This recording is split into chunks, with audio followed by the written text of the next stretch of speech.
বিয়ের দাবিতে প্রেমিক নাজমুলের বাড়িতে প্রেমিকার অনশন। বিয়ের দাবিতে রাজশাহীর দুর্গাপুরের এক বাড়িতে এসে অনশন শুরু করেছে এক নারী।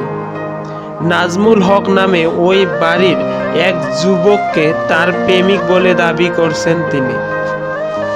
বিয়ে না করলে নাজমুলের বাড়িতে অমরণ অনশন চালিয়ে যাওয়ার ঘোষণা দিয়েছেন তিনি।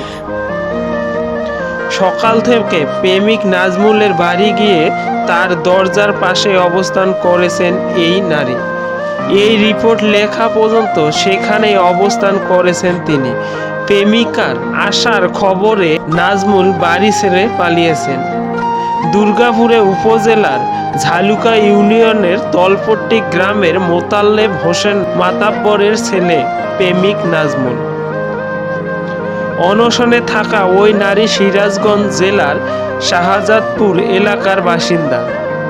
তবে স্বামীর সঙ্গে বিবাহ বিচ্ছেদের পর তিনি গাজীপুরে এক পোশাক কারখানায় চাকরি করেন। তার একটি পুত্র সন্তানও রয়েছে।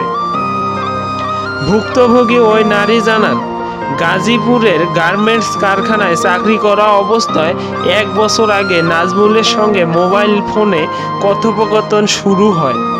এক পর্যায়ে তারা প্রেমের সম্পর্কে জড়িয়ে পড়েন। পরে নাজমুল বিয়ের প্রলোভন দেখিয়ে তার সঙ্গে শারীরিক সম্পর্ক করেন। এরপর বিয়ের কথা বললে তাকে সিরাজগঞ্জ থেকে রাজশাহী বানেশ্বরে নিয়ে আসেন। সেখানে একটি বাসায় তার সঙ্গে আবারও শারীরিক সম্পর্কে লিপ্ত হয়। পরে তার কাছে যা টাকা ছিল সব নিয়ে বানেশ্বর বাজারে এসে কাজীকে ডেকে বিয়ে করবে বলে কাজী ডাকার নাম করে সটকে পড়েন নাজমুল। এরপর ঠিকানা অনুযায়ী নাজমুলের গ্রামের বাড়ি গিয়ে বিয়ের দাবিতে অনশনে বসেছেন জ্যোৎস্না। এখানে আসার পর প্রেমিক নাজমুলের বাড়ির লোকজন শারীরিক নির্যাতন করেছেন বলে অভিযোগ করেছেন ওই নারী। তিনি বলেন, দাবি না মানলে তিনি এখানেই আত্মহত্যা করবেন। এই রিপোর্ট লেখা পর্যন্ত ওই নারী সেখানে অবস্থান করছিলেন। স্থানীয় ইউপির ভারপ্রাপ্ত চেয়ারম্যান রাজেনা বিবি বলেন, ঝালুকার তালপট্টি গ্রামে নাজমুলের বাড়িতে অনশনে থাকা এক নারীকে মারধর করা হয়েছে এমন খবর শুনে ঘটনাস্থলে 2 জন গ্রাম্য পুলিশ পাঠায়।